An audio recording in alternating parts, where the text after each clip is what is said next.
ব্যাপ্তম যেন চরাচর তস্পদ দর্শিতং যেন তস্मै শ্রী গুরুবে নমো।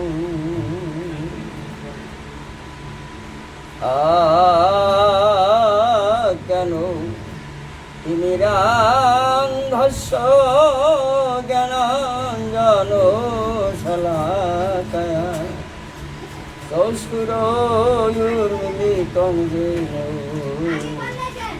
তস্मै শ্রী গুরুবে নমো।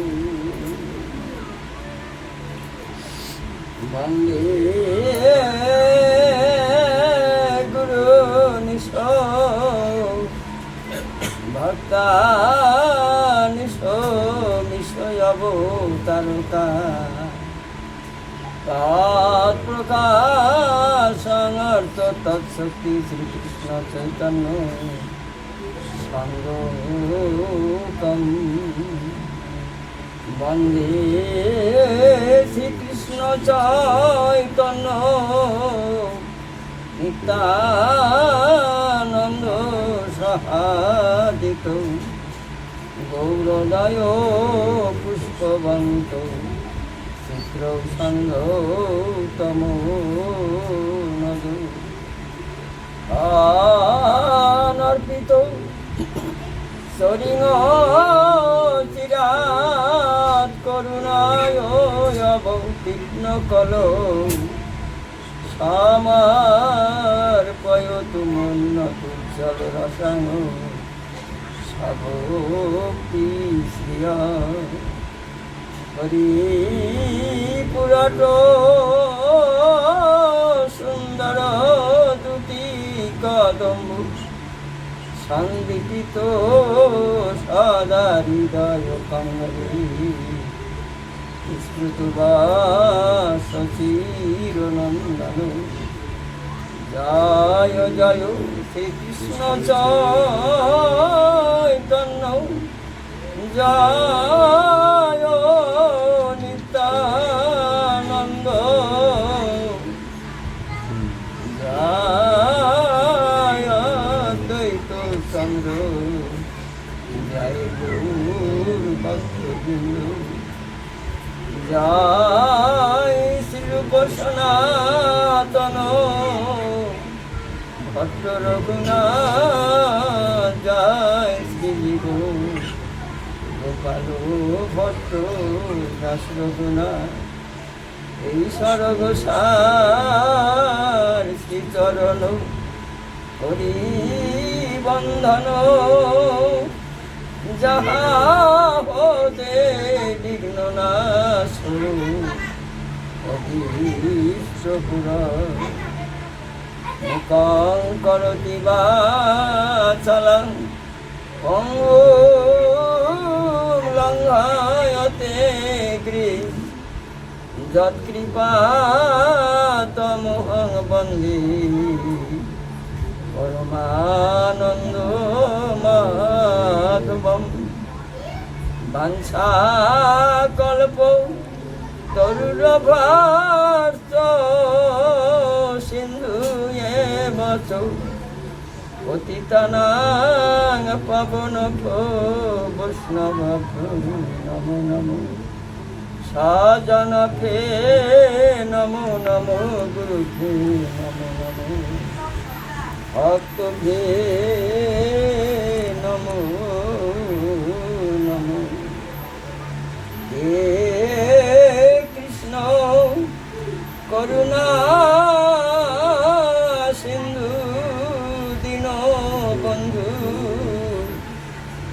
জগৎপতে গোপেশ গোপিকা কান্ত রাধাকান্ত নমোস্তুতে।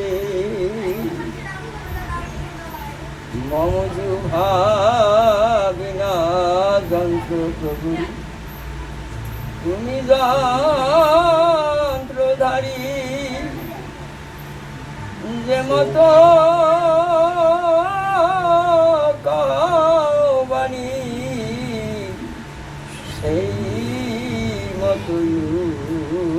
পারি শেষের নিবেদন জানাই প্রভু তোমারি চরণে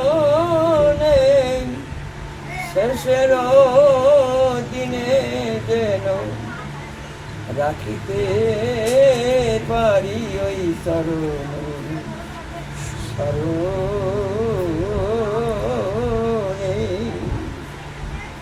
দিদার বেলার নিবেদন জানাই প্রভু তোমার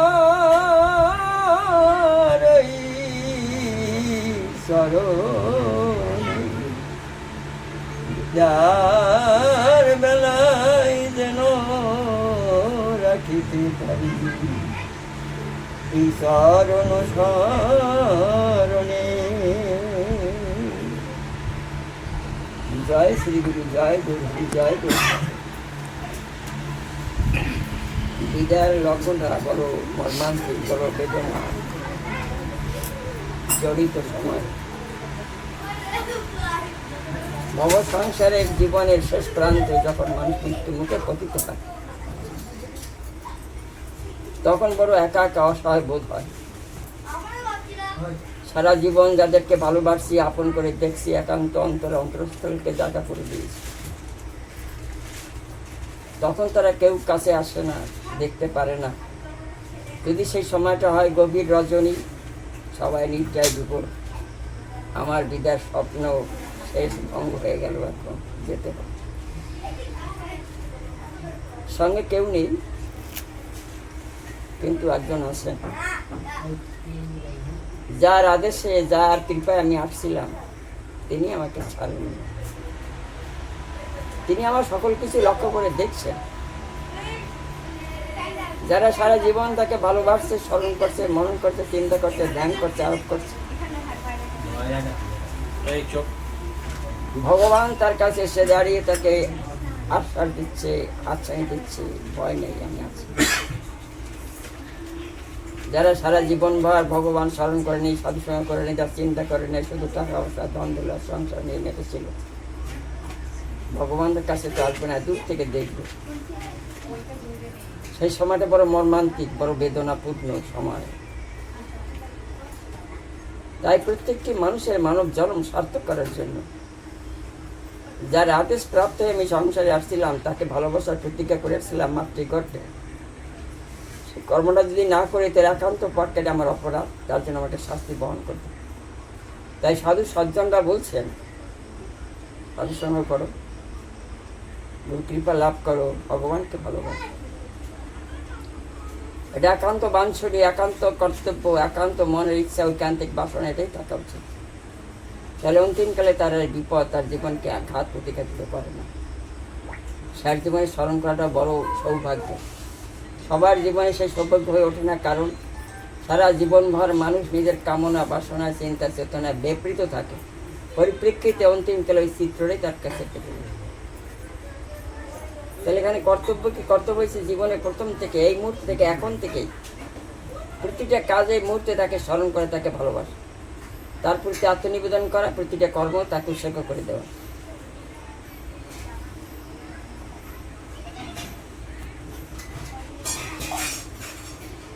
যদি সেই কাজটা করা হয় বা চিন্তাটা করা হয়, তাহলে দেখা যাবে অন্তিমকালে সেই স্মৃতিটাই ভেসে উঠবে। অর্থাৎ যাকে সারা জীবন ভালোবাসি, স্মরণ করছি, তিনি আসবেন আমার সম্মুখে, আর তার জীবনটা হবে সার্থক, সুন্দর। কিন্তু এটা হয়ে ওঠে না, কারণ এই যখন আমরা ভাগবতের কথা, হরিকথা শ্রবণ করলাম, বাড়িতে যেতে যেতে আমরা এটা ভুলে যাব। আমরা আবার আমার নিত্যনৈমিত্তিক কর্ম, কামনা, বাসনা, অর্থ উপার্জনে বিব্রত হয়ে যাব। ভগবান সম্মানটা আমাদের মনে থাকবে। এখন প্রশ্ন, তাহলে উপায়টা কি? সেই বিষয়ে আগে আমরা একজন মহাজনের কথাকে স্মরণ করি। বাবা পাগলা বলছিল, মনে বড় বাসনা ছিল, যাব বৃন্দাবনে, বাবা রইল পরে মায়া বিনা। ওনার মতন একজন ভক্ত, যার গানে, তার কথায় মানুষ মুগ্ধ হয়ে যায়, যার সঙ্গে কালী স্বয়ং নিজে সে তাকে কথা বলে বা তার সঙ্গে সান্নিধ্য লাভ করে, যার গান শুনে বড় বড় কবি আর বড় বড় ভক্ত লোক যারা তাকে শ্রদ্ধা নিবেদন করে, তিনি বলছেন যে আমি মায়ের বদনে একটা করে যেতে পারলাম। মনে আশা ছিল যাব বৃন্দাবনে, কিন্তু আমি ভাবা রইল পরে মায়ের বদনে করে যেতে পারলাম। তাহলে আমি যখন ঘরে ফিরে যাবো, চিন্তা চেতনা করবো, তখন আমার নিশে ভাববো, তখন মায়ে আবদ্ধ হয়ে যাবো, আমি ভগবান স্মরণবনটা চিন্তাটা ভুলে যাবো। যে কথাটা আমাদের আগের প্রশ্ন ছিল, তাহলে উপায়টা কি করে আমি তাকে স্মরণ করতে পারবো? এই জায়গায় চৈতন্য চরিতামৃতটা কথা সুন্দর করে বলেছে। কৃষ্ণ সূর্য সম মায়া অন্ধকার, যেটা আছে কৃষ্ণ সেটা নেই মায়ের অফিসে। সকালে যদি সূর্য পূর্বাকাশে উঠে, তাহলে দেখা যাবে সমস্ত অন্ধকার দূরীভূত হয়ে গেছে। হাজার হাজার প্রদীপ জ্বালিয়ে যে অন্ধকার দূর করা যায় না, সেটা উদয় হওয়ার সঙ্গে সঙ্গে সমস্ত প্রদীপ নিষ্প্রভ হয়ে গেল, সমস্ত অন্ধকার দূরীভূত হয়ে গেল, আলোতে উদ্ভাসিত গেল সারা পৃথিবীর বক্ষ। যার হৃদয় কৃষ্ণের স্মরণ চিন্তা চেতনা আসবে, সঙ্গে সঙ্গে তার ভিতরে সমস্ত মায়া দূরীভূত হবে। এই স্মরণটাই করতে হবে। এই স্মরণটা করলে পরে মায়া তার সংসারে থাকলেও তার হৃদয় প্রবেশ করবে না এবং তাকে বিব্রত করবে না, এবং ভগবান চিন্তা স্মরণ তার থেকে দূরে যাবে না। গীতায় সেই কথাটাই বলছে, এটাকেই বলছে ভক্তি যোগ, অর্থাৎ তুমি তার সঙ্গে যুক্ত হও ভক্তি সহকারে। কর্মযোগ, তুমি কর্ম করো তার সঙ্গে যুক্ত হয়ে। জ্ঞানযোগ, তুমি জ্ঞানের যোগ করো গোবিন্দের সঙ্গে স্মরণ করে। যা কিছু করো তার সঙ্গে যুক্ত হয়ে করো, তাহলে তোমার এই মায়া স্পর্শ করবে না। এটাকে সাধন করতে হবে, একটু চিন্তা করতে হবে, একটু উপলব্ধি করতে হবে, এবং প্রতিনিয়ত এটাকে অভ্যাস পরিণত করতে হবে। উদাহরণ দিয়ে বলি তাহলে পরিষ্কার। একজন খোল বাদক ভালো বাজে, ওর একটা বন্ধু ছিল, কিন্তু সঙ্গ করে। তো বন্ধুটা দুষ্কর উচ্চ। তো বন্ধুকে একদিন বলছে, বন্ধু চলো আজকে চুরি করে আসি। ও যাবে না, বলছে না কোনো সমস্যা নেই, চলো না, যা কিছু করার আমিই করবো, তোমার সঙ্গে। গভীর রাত্রে একটা গৃহের ঘরে যে শীত কেটে ঢুকছে, দুজনে ঢুকছে। যে প্রকৃত পক্ষে চোর, সে তো হাতাচ্ছে কোথায় কি আছে না আছে। আর ও হাতাতে দেখে ঘরের ওয়ালে একটা খোল ঝোলানো আছে, এই হাতে পড়ছে, ওইটাকে তাল দেওয়া শুরু করেছে। চোর বুঝতে পারছে যে ধরা পড়ে যাবে, ও আর রাত্রেবেলা কিছু না বলে ঠিক করে সেই বাড়িয়ে চলে গেছে। কিন্তু ও বাজাই যাচ্ছে, কিন্তু খুব সুন্দর করে মনের সঙ্গে বাজাচ্ছে। মালিক উঠে দেখতেছে যে তার অন্ধকার ঘরে কিন্তু একটা লোক এসে খোল বাজাচ্ছে, ধরছে। এবার তুমি এই কাজ করছো কেন, কি ব্যাপার? ঘটনাটা বলছে, এই ব্যাপার আমি চুরি করতে আসছিলাম, বন্ধুর সঙ্গে তো পালিয়ে গেছে, খোলটা দেখে আমার খুব ভালো লাগছে, তাই আমি একটু বাজানো শুরু করেছি। ওকে আবদ্ধ করেছে। সকালবেলা লোকজন আসছে, লোকজন আসার পর সব জিজ্ঞাসা করে দেখলো এটা চোর না, প্রকৃত পক্ষে সাধু ব্যক্তি। ওকে সেবা যত্ন করাই দিয়ে, সেবাটা করে দিয়ে, ভালো বস্ত্র দান করে একটু ঘরে ফিরে দিই। যদি কৃষ্ণ চিন্তা চেতনা যদি মনটা এইভাবে তোমার বিকৃত হয়ে যায়, আবৃত হয়ে যায়, তাহলে তুমি ইচ্ছে অনিশ্চয় মৃত্যুর সময় তুমি তাকেই স্মরণ করবে। খোল বাদকের মতন যে অভ্যাস হয়ে যায় না হৃদয়, তার স্মরণ করতে করতে তখন ওইটাই তোমার হৃদয় জেগে উঠবে এবং তাকে ডাকতে পারবে। তাহলে তুমি মায়ের সংসার থেকে ত্রাণ পেয়ে যাবে। ত্রাণ পাই যাওয়ার মানে এইটাই না যে তুমি আর পুনরায় মায়ের সংসারে আসতে পারবে না, কারণ সেই করতে গেলে সাধন করতে হবে। তো তোমাকে যদি সেই সংসারে যেতেই হয়, মায়ের সংসারে, তাহলে একটা ভালো পরিবেশে তোমার আত্মাটা যাবে এবং সেটা ভালো একটা জন্ম তুমি পাবে। সেখান থেকে তুমি হরিকথা কৃষ্ণকথা ভাগবত শ্রবণ কীর্তন করতে সৌভাগ্য পাবে। অনেক ভক্তরা আছে না, মৃত্যুর সময় বড় বেদনা জীবন নিয়ে যায়, মনে করে যদি এই পরমে জন্মে যদি আর না পাই এই সাধুর সঙ্গে। এমন ভক্ত, এমন গুরু ভাই, এমন গুরু যদি না পাই, তাহলে আমার জন্মটা কত কষ্ট যাবে। কেউ মরতে চায় না, আবার কেউ আছে কামনা বাসনায় মরতে চায় না, যে এই বাড়ি ঘর, আমার স্ত্রী পুত্র পরিজন নাতে পুঁতি আছে, আমি ছেড়ে যাবো না। দুজনেই কান্না করে। একজনের কান্না পার্থিব সংসারের সুখের জন্য, আরেকজনের কাছে পরমার্থিক তৃপ্তি লাভের উন্নতি সুখের জন্য, দুজনেরই কান্না। সুতরাং দুজনের কান্নাই দুই প্রকার। একজনের কান্না হচ্ছে কামনা বাসনা প্রাপ্তি, আরেকজনের কাছে ভগবান শ্রীপাত্মদের প্রেম প্রাপ্তি। সুতরাং যদি কাঁদতেই হয়, সেই কারণের জন্য গোবিন্দের সেবা সুখে নিমিত্তেই হয়। সংসারের জন্য কাঁদতে হবে না, কারণ সংসার চলতে থাকে। আমার জীবন অবগত দেখে বলছি, অতীব নিঃস্ব, তার স্বামী হারিয়ে গেছে, বিদায় নিয়ে গেছে, দেহ ত্যাগ করেছে। অসহায় স্ত্রী, সংসার, ছেলে মেয়েকে, ছোট ছোট ছেলে কী করে পাবে, সেই কঠিন পরিশ্রম করে তাদেরকে বাঁচায় রেখেছে। সেই ছেলে মেয়েরা আজকে পাকা বাড়ি করে দিয়েছে। সেই ছেলেমেয়েরা তারা চাকরি বাকরি করছে, বন্ধু মাতারা সুখী জীবন যাপন করে। তাহলে আর ভয় কিসের? এদের নিয়ে চিন্তা করার তো কোনো প্রয়োজন নেই।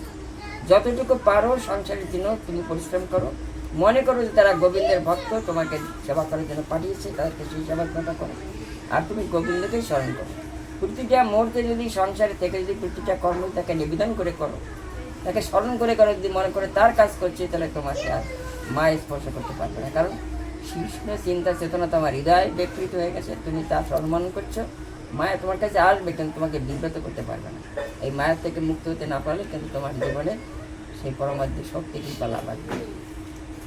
একটা উদাহরণ দিয়ে বলি, তাহলে বুঝতে পারি মনটা কিরকম ভালো আছে। একজন বলছে যে আমি একটু ঘুম বিক্রি করবো, কেউ ঘুম কিনবে? ঘুম আবার বিক্রি করে যে ট্রেনে না, খুঁজতে খুঁজতে খুঁজতে খুঁজতে একজনকে বলছে আমি কিনবো। এখন দুজন এক থেকে বলছে তুমি বেচবা কেন, আর বলছে তুমি কিনবা কেন। যে বেচবে কেন সে বলছে যে আমি বেচবো, তার কারণ হচ্ছে আমি যখন ভগবান স্মরণ করি তখন আমার ঘুমে এত বড় আপ্লুত করে নিয়ে এসে আমাকে পাগল করে দেয়, আমাকে অন্ধ করে দেয়। আমি মনোমতন করে তাকে স্মরণ করতে, আমার ধ্যান জপাদি করতে চাই, যে আমি কিছুটা ঘুম বিক্রি করতে চাই, যে এত ঘুম আমাকে বিব্রত না করে। তুমি কিনবা কেন? যে আমি যখন ঘুমাই থাকি, যখন স্বপ্ন দেখি যখন আমি দেখি আমার প্রাণবল্লভকে আমি মালাসন তিলক করাচ্ছি, ফুলের মালা দিতে যাবো, সে আমার ঘুমটা ভেঙে যায়। আমার আর একটু ঘুমের দরকার, তাহলে আমি স্বপ্নেও আমি গোবিন্দের একটু পুজো করতে পারি, সেই জন্য আমি একটু ক্রয় করি। দুজনের উদ্দেশ্যে কিন্তু ভগবত সেবা। একজন ক্রয় করবে ঘুম, একজনে বিক্রয় করবে। তোমাদের চিন্তা চেতনা যদি এই জায়গায় পৌঁছে দিতে পারো যে আমি গোবিন্দকে একটু ভালোবাসবো, তার জন্য আমার যাতে দরকার সেটা সম্ভব, তাহলে তোমার প্রীতি প্রেম ভালোবাসাটা তার কাছে পৌঁছে, এবং তোমার অন্তরের অনুরাগ উপলব্ধি, এই যে চেতনাটা, এই যে তুমি যে পেতে চাও তাকে, তার সুখ দিতে চাও, তাকে ভালোবাসতে চাও, এই অনুরাগেই গোবিন্দ সুখ প্রাপ্তি হয়ে যাবে। অনুরাগ না জন্মালে কিন্তু হবে না।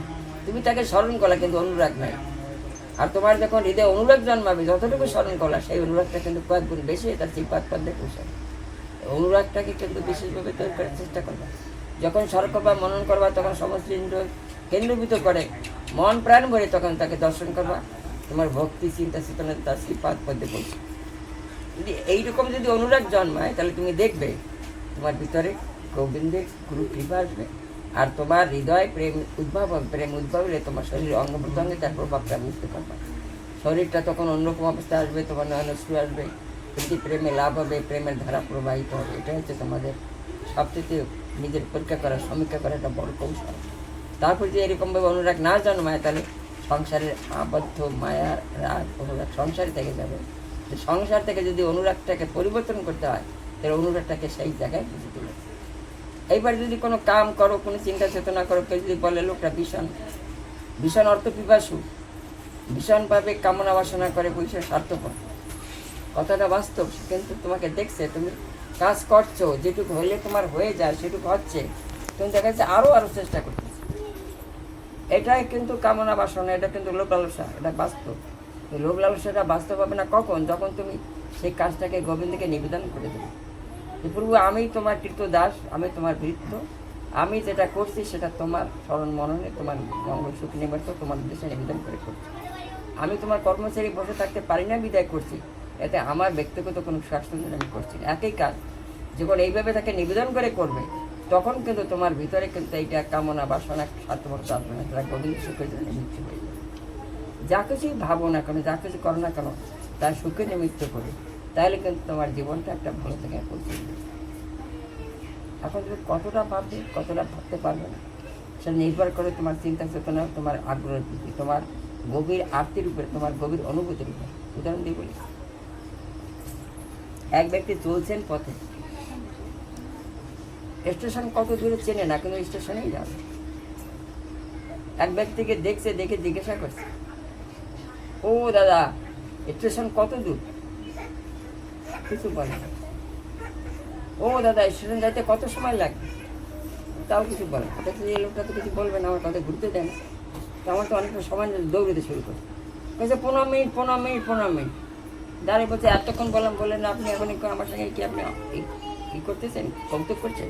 তাহলে না, আমি তো বুঝতে পারিনি আপনি কত বেগে যাবেন, কত বেগে ছুটবেন। এখন বুঝলাম 15 মিনিটের ভিতরে আপনি করতেছেন। আমাদের গতাগতিটা কতটা গতিবে নির্ভর করবে আমাদের চিন্তা চেতনা, মনের উপলব্ধির উপর ভিত্তি করে। এই মুহূর্তেই তোমার গোবিন্দ প্রীতি প্রেম লাভ হয়ে যেতে পারে, মনের অনুরাগ এত প্রবল হতে পারে যে তার না হলে আমি বাঁচব না। গোবিন্দ আসতে বাধ্য তোমার কাছে, কিন্তু প্রশ্ন আসলে পর তুমি করবে কি?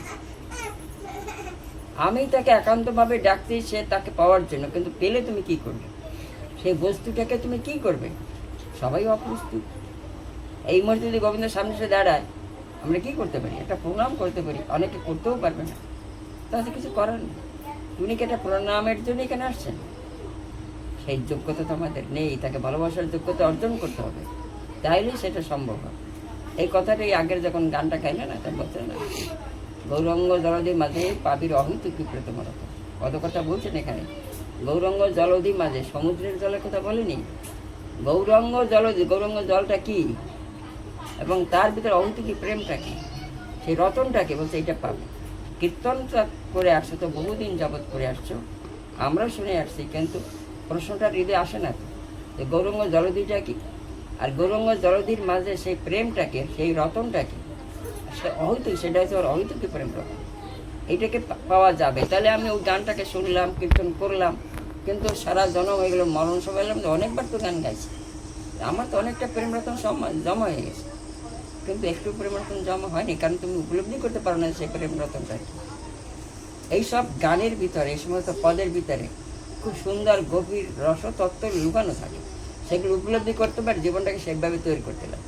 সবচেয়ে বড় কথা, একটা কথা সেটা মনে রাখতে লাগবে, আমি যা শুনবো সেটা এই মুহূর্তে ভালো লাগবে, আমার হৃদয়ে আমি ধারণ করব, সেইটা আমার জীবনেও ভালো লাগবে, কিন্তু সেইটা যদি আমি ধারণ করে যদি গৃহে যাই সেই কর্মটা না করি, তাহলে আস্তে আস্তে এটা ভ্যানিশ হয়ে যাবে, থাকবে না, সেটা বিলুপ্ত হয়ে যাবে। অর্থাৎ যেটা শুনবো সেটা হৃদয়ে ধারণ করতে হবে, ধারণ করে সেটা গৃহে সাধন করতে হবে, তাহলে তার ক্রিয়াটা ফলটা বর্তাবে। এই ধারণ করলাম, ক্রিয়া করলাম না, তাহলে হবে না। তাহলে গৌরাঙ্গ জলধির মাঝে প্রেম রতনটা কি এবং সেই সম্পদটা লাভ করার উপায়টা কি, এটাই তোমাকে জানতে হবে। যে কথাটা আমি একটু আগে বলছিলাম, কৃষ্ণ আসলেও তাকে আমি কি করবো, তাকে ভালোবাসতেই জানি না। এই ভালোবাসাটা এখন শিখতে হবে, এই ভালোবাসাটা এখন শিখে যখন সেটা আমি বুঝতে পারবো যে কৃষ্ণের দর্শনে আমি কি করবো। একটা উদাহরণ দিয়ে বলে তাহলে বুঝতে পারবো। রাধারানী নির্জন স্থানে বসে আছে, ভাবছে যে এখন আমার অবসর সময় এই নির্জন নিরালার জায়গায় যদি আমি একটু শ্যাম সুন্দরকে দর্শন পেতাম, আমি মনের মতন করে তাকে একটু ভালোবাসতাম, তাকে সেবা যত্ন করতাম, তাকে একটা মালাচন্দন করতাম। রাধারানীর অন্তরের অনুরাগের যে ছোঁয়াটা, সেটা গোবিন্দের অন্তরে লেগে গেছে। তো গোবিন্দ ভাবছেন তাহলে তো আমার যাওয়া দরকার, তো উনিও রওনা করেছেন। তো উনি আসছেন, রাধারানী বসে আছে। এখন যখন আসতেছেন, তখন শ্রীকৃষ্ণের অঙ্গগন্ধ অনুকূল বাতাসে এসে রাধারানীর নাসিকায় প্রবেশ করেছে। রাধারানী বুঝতে পারছে আমার প্রাণনা বলে আসতেছে, তখন এত আনন্দ আসছে, এত সুখ আসছে, আনন্দ আর থাকতে পারে, আনন্দ আত্মারাই অজ্ঞানী করে গেছে। শ্যামসুন্দর এসে দেখে যে রাধারানী নিদ্রিত, ডাকছে রাধে রাধে, ডাকে সারা দেয় না, হাত দিয়ে দিচ্ছে রাধে রাধে, ওঠো, জ্ঞান নেই। শ্রীকৃষ্ণের অঙ্গ গন্ধ স্পর্শে যার জীবন অচেতন হয়ে যায়, সেই শ্রীকৃষ্ণ আমাদের কাছে আসলে আমরা বাঁচবে একটা বার, কারণ তার এত শক্তি, এত পাওয়ার, যেটা আমাদের সকলকে ভ্যানিশ হয়ে যায়, কৃষ্ণ কখনো প্রকাশ হয় না। রাধারানী তখন চেতনা হলো, তখন ফিরে দেখলো যে শ্যাম নেই, কিন্তু শ্যাম আসছিল, তার প্রভাবটা রয়ে গেছে। তখন একটা পদ বলছে, কি বলছেন, এই কথা বলছে যে কালে বা স্বপনে দেখনু বংশী পদানে, সেই কালে আইলো তুই বৈরি, আনন্দ আর মদন হরে নিল মোর মন, দেখিতে না পাইনি নেত্র। এই পদের অর্থটা যে কালে মানে সময়, দিনে, স্বপনে তার মানে ঘুমের ঘুরে, দেখনু মানে দেখলাম, বংশী বদন কি, সেই সময় আমার দুইটা শত্রু ছিল আমার কাছে। আমি গোবিন্দের অঙ্গগন্ধটা পেলাম, জানলাম যে পূর্ব আসবেন, কিন্তু আমাকে দুইটা শত্রু এসে আমাকে আক্রমণ করে। দুটো শত্রু কি, একটা হচ্ছে আনন্দ, একটা হচ্ছে মদন। আনন্দ হচ্ছে যে আর সেই আনন্দ উল্লাস আমি আত্মার হয়ে গেছি, আর মদন আমি আমার অঙ্গ প্রত্যঙ্গ দ্বারা আমি গোবিন্দকে সেবা করব। এই দুইটা আসছে। আহা কি সৌভাগ্য, গুরুকে সেবা করার মতো সৌভাগ্য আমার হয়েছে। এত আনন্দ আসছে, এত উল্লাস আসছে যে অজ্ঞানেই পড়ে, জ্ঞানেই নেই। এবার যখন চেতনা আসলো, তখন বলল যে কালে বা স্বপনে দেখনু বংশী বদনে, সেই কালে আইলা দুই বৈরি, আনন্দ আর মদন হরে নিল মোর মন, দেখিতে না পাইনি নয়ন বলে একটু দেখতে পেল। কোনো যদি কোনো খন করে কৃষ্ণ দর্শন সবাই সেই ঘটি কোনো ফল দিয়া মাল্য চন্দন নানা রত্নে করিম অলঙ্কার। আবার যদি সৌভাগ্য আবার দর্শন পায় সেদিন আর এমন করে আমি অজ্ঞান হব না। সেদিন মন প্রাণ ভরে আমার প্রাণ বললে ওকে মালা চন্দন করবো, সুন্দর করে সাজাবো, মনের মতন করে আমি তাকে সাজিয়ে একটু দর্শন করবো, তাহলে আমার মনটা সার্থক সুন্দর হবে। এটাকে বলে সেবা সুখ প্রদান করা। এই সেবা সুখ প্রদান করলেই তার ভিতরে একটা প্রেম জন্মায়। এই প্রেমটা এসে গৌরাঙ্গের অহেতুক এই প্রেম রতনটাই। এই প্রেমটা না হলে কিন্তু গোবিন্দকে পাবে না। একেবারে মুখ্য কথাটা যেটা আছে সেটা প্রেম। প্রেম সম্পর্কে একটু আলোচনা করি।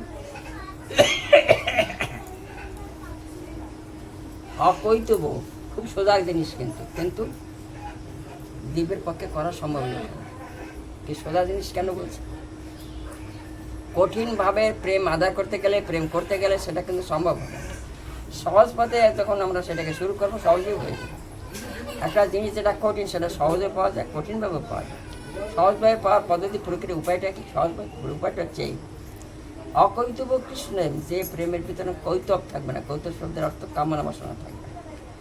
গোবিন্দকে যতটুকু ভালোবাসো তার ভিতরে যদি তোমার জীবনে কোনো চাওয়া পাওয়া না থাকে সেটা অকৈতব হবে, এতে একটু প্রেম হয়ে যাবে। সেই প্রেমটাকে পেতে হলে, সেই প্রেমটাকে তৈরি করতে গেলে কিন্তু অনেক কষ্টসাধ্য করতে হবে, কিন্তু এটা সহজসাধ্য হয়ে যাবে। তুমি যা কিছুই করো, যাকে স্মরণ করো, মনন করো, চিন্তা করো, আরোপ করো, ধ্যান করো, কিছু যদি না চাও তাহলে সেইটা তোমার অকৈতব প্রেম হবে। অকৈতব প্রেম হইলে গোবিন্দ তার কাছে আবদ্ধ হয়ে যাবে। তিনি তার প্রীতি প্রেম ভালোবাসায় নিজেকে তার কাছে আবদ্ধ করে দেবেন, অর্থাৎ গোবিন্দ তার হয়ে যাবে। আর একটা বিষয় বলি, ঈশ্বর স্বরূপ তার অধিষ্ঠান, ভক্তের হৃদয় কৃষ্ণ সত্য বিশ্রাম। ভগবান তো প্রেমের আবদ্ধ। কিরকম জায়গায় আবদ্ধ হয়? অকৈতব কৃষ্ণ প্রেম। কৃষ্ণ প্রেম অকৈতব হয়, এর ভিতরে কোনো কিছু থাকে না।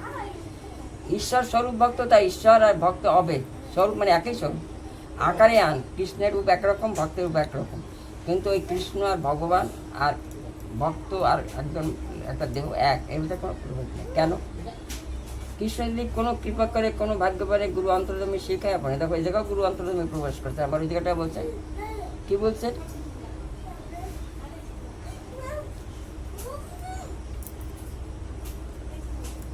আগে আগে কথাটা বলে গেছিল।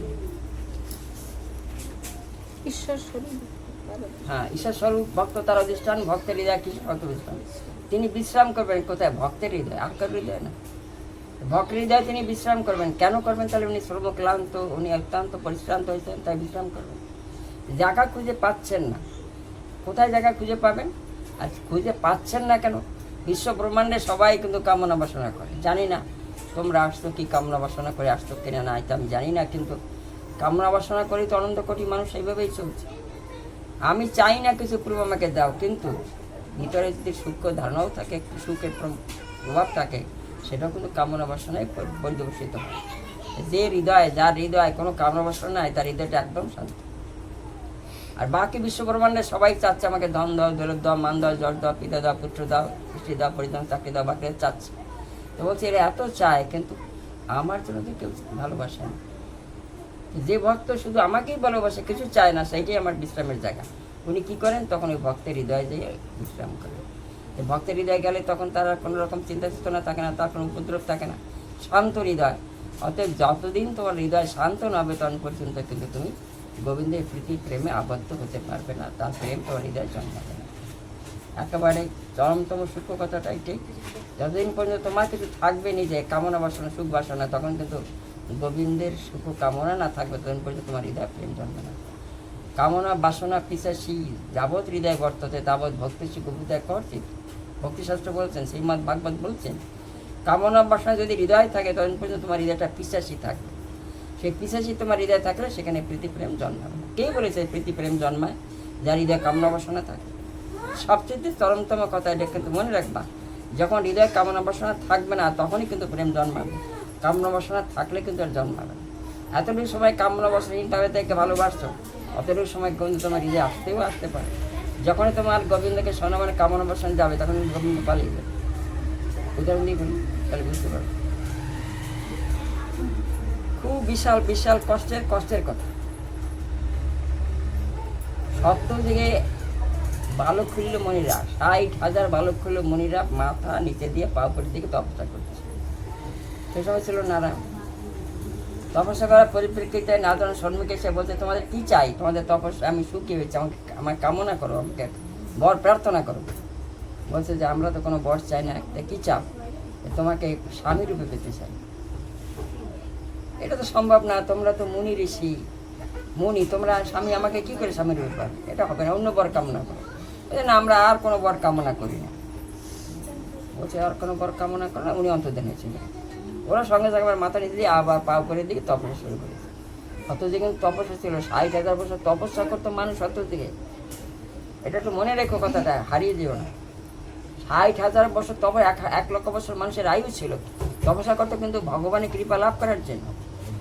মনে রাখতে বলছি কেন, যে কলিযুগে তোমরা কি পেয়ে গেছো ওই তপস্যা না করে, সেই কথাটাই বলছি। তারপর কি করেছে? তারপর করেছেন ওরা তপস্যা শুরু করে দিল। 1 বার 2 বার 3 বার যখন হলো, তখন বললো হ্যাঁ পাবে, তবে আমাকে এখন পাবে না, তোমরা আমাকে স্বামীরে পাবে কোথায়? দাপারে। সত্য গেল, ত্রেতা গেল, দাপারে কিন্তু অপেক্ষা করে বসে আছে তারা, যে আমাকে তো কথা দিচ্ছে যে আমি পাবো তাকে স্বামী রূপে। ওরা এসে দাপারে কী করলো? গোপীদের ঘরে জন্মগ্রহণ করলো। সেই মুনিরা জন্মগ্রহণ করলো, আর শ্রীকৃষ্ণ কথা দিচ্ছেন যে আমাকে পাবে। সেই দাপারে যখন সেই রাস পূর্ণিমায় যখন চতুর্দিকে সুন্দর মুখরিত হইল, আর উদ্ভাসিত হলো চাঁদের, ফুলের সুগন্ধ মিশ্রিত হতে শুরু করলো, মৃদুমন্দ বাতাস বইতেছিল, তখন শ্রীকৃষ্ণ মনে করলো আমি তো কথা দিয়েছিলাম, এই মধুময় পরিবেশে আমাদেরকে একটু ডেকে নিই। তখন এই কী করলেন? বংশী বাজালেন। বংশী যখন বাজালেন, তখন সেই সখীরা গোপীরা যারা ছিল তাদের কানে কিন্তু প্রবেশ করে গেছে, আজকে আমাকে ডাকছে। ওরা তখন ছুটতে শুরু করে দিয়েছে। ছুটছে কীরকম গতিতে ছুটছে, কেউকে না ঘেরে, কেউ কাউকে দেখতে পাচ্ছে না। ও শুধু দুটো নয়ন, ও গোবিন্দকে দেখতে পাচ্ছে। গোবিন্দ রাখছে, আমি গোবিন্দের কাছে যাবো। চোখ খোলা আছে কিন্তু কিছু চোখে পড়ছে না, শুধু তাকেই দর্শন করতেছে। যাবো তো সেজে পুড়ে যায়। যখন সেজে পুড়ে যাবে ভাবছে, কোথায় ভাবছে, তাড়াতাড়ি ব্যস্ত হয়ে গেছে, তাই চোখের কাজল পরে দিচ্ছে, পায়ের আলতা করে দিচ্ছে চোখ, গলার যে অলঙ্কার সেটা পরিছে পায়, পায়ের নুপুর করে বাজিয়ে দিচ্ছে গলায়। লোকটা কীরকম হয়েছে চিন্তা করে। ও কিন্তু নিজের রূপ সুষমা দেখছে না, ও দেখছে তাড়াতাড়ি পড়তে হবে, তাড়াতাড়ি আমাকে ডাকছে আমার প্রাণের পর, এত যুগ পরে ডাকছে, আর অপেক্ষা করার সময় কোথায়? ছুটছে। এই অবস্থায় যাই বলি, তাহলে মনের আবেগটা কীভাবে হয়েছে? যদি মানুষের মনের আবেগ কেমন করেই সৃষ্টি হয়, তাহলে কিন্তু তার কোনো লাভের বেশি সময় লাগে না। তারপরেও দেখো তাকে পরীক্ষা করছে। শিখের কাছে উপনীত হয়েছে গভীর রজনী। বলছো এত রাতে এখানে আসছো কেন? তোমরা ঘরের কোনো বলতে ঠিক হয়েছে তোমাদের? সুচতুর্থ এত নিজেই ডাকছে, কিন্তু পক্ষান্তরে তাকে পরীক্ষা করে নিচ্ছে যে সত্যিকারের উদ্দেশ্যটা কী। তারপর ওরা বলছে কি যে না, আমরা তো ঘরের থেকে আর ফিরে যাবে মনে করে আসিনি। তুমি ডেকেছো, এখন এই কথা বলছো কেন? তোমাদের তো ছেলে মেয়ে আছে, সংসার আছে, স্বামী আছে, তোমার পেলে চলেছে রাত্রে, এটা তো কুলাটার সংসার, এটা তো স্ত্রীদের করা উচিত না। কোনো মতেই গ্রহণ করবে না, আমি জায়গাটা যাচ্ছি না, আমি আরেকটা জায়গায় যাচ্ছি। তারপর সেই পরিপ্রেক্ষিতে অনেক পরিবার রাজি হইলো। শ্রীকৃষ্ণ ভগবান তাদের মাথায় হাত রাখলো, তাদের জীবন শান্ত হইল। এবার রাস মঞ্চ সাধারণ হইল, সখীর গভীর স্থান পেয়ে গেল।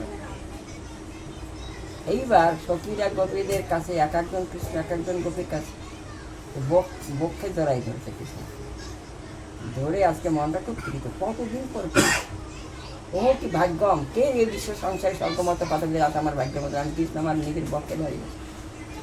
একটু অভিমান জন্মে গেছে, আমি ভাগ্যপতি, এই অহংকার জন্মে গেছে।